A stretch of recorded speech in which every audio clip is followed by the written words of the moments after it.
কেউ যখন রোজা রাখে সে যেন অশ্লীল কথা না বলে, রোজা রেখে সে যেন কাউকে গালি না দেয়। এমনকি কেউ যদি তাকে গালি দেয় অথবা কেউ যদি তার সাথে ঝগড়া লাগতে আসে, সে যেন বলে ইন্নী ইমরুউন সাইম, অর্থাৎ আই এম ফাস্টিং, আমি রোজাদার, আমি রোজা পালন করছি। রোজা পালন করা অবস্থায় আমার পক্ষে অশ্লীল কথা বলা, ঝগড়া করা, কোনো বাক বিতণ্ডায় জড়ানো সম্ভব না। তার মানে সিয়াম পালনের মধ্যে দিয়ে সংযম যে ব্যাপারটা, এই ব্যাপারটা আমাদের আয়ত্তে চলে আসে। আমরা এই সিয়াম পালনের মধ্যে দিয়ে সংযমী হয়ে উঠি।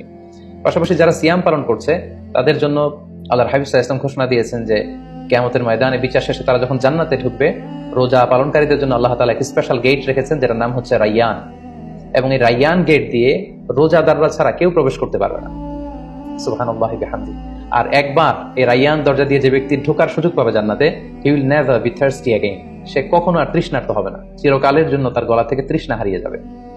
পাশাপাশি আল্লাহ তাআলা ইরশাদ করছেন যে সব আমলগুলোকে সওয়াব বাড়ানো হয় এবং সওয়াবের প্রতিদান বান্দাদেরকে দেওয়া হয়, কিন্তু এই সিয়ামের ব্যাপারটা ভিন্ন। এর প্রতিদান আমি আল্লাহ নিজ হাতে দেব। আরেক বর্ণনা এসেছে এই সিয়ামের প্রতিদান আমি নিজেই। আমরা যদি একটু খেয়াল করে দেখি যে রমাদানুল মুবারাকে আমরা যত নেক আমল করছি বা সৎকর্ম করছি, এগুলোর সওয়াবগুলোকে কিন্তু জ্যামিতিক হারে বাড়ানো হয়।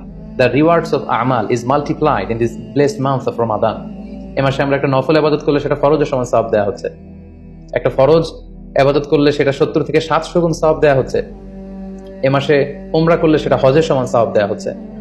অর্থাৎ অন্যান্য মাসে আমরা যদি নেক আমল করি তাহলে সেটার সওয়াবকে বাড়ানো হয় গাণিতিক হারে, কিন্তু রমাদানুল মুবারাকে কোনো নেক আমল করলে সওয়াবকে বাড়ানো হয় জ্যামিতিক হারে। এটাকে মান্থ অফ স্পেশাল অফার বলা হয়, বিশেষ অফারের মাস। আল্লাহ তাআলা চেয়েছেন যে বিশেষ অফার দিয়ে আমাদেরকে ইবাদতের প্রতি আগ্রহী করে তোলে, আকৃষ্ট করে তোলে। তিনি যেন আমাদের গুনাহগুলোকে ক্ষমা করে দিয়ে আমাদেরকে পাপ মুক্ত বান্দা হিসেবে স্বীকৃতি দিতে পারেন, তার একটা কেমন যেন আয়োজন তিনি করে থাকেন আমাদের জন্য পবিত্র মাহে রমাদানে। এবং এই রমাদানুল মুবারকের প্রতিটি রাতে আল্লাহ তাআলার পক্ষ থেকে একজন বিশেষ আহ্বানকারী ফেরেশতা তারা ডাকতে থাকে আর বলতে থাকে, ইয়া বাগিয়াল খায়রি আকবিল, হে কল্যাণের অভিযাত্রী, হে কল্যাণের পথের যাত্রী, আকবিল, প্রসিড, গো অন, আরো সামনে যাও, আরো নেক কাজ করো, আরো ভালো কাজ করো।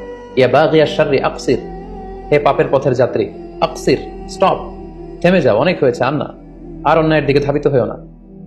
এটা প্রতি রাতেই, রমাদানের প্রতিটি রাতেই এই আহ্বান করা হয় যে হে কল্যাণের পথের যাত্রী, ভালো কাজ করতে থাকো, হে অকল্যাণের পথের যাত্রী, এখনই থেমে যাও, আর সামনের দিকে আগ বাড়িও না।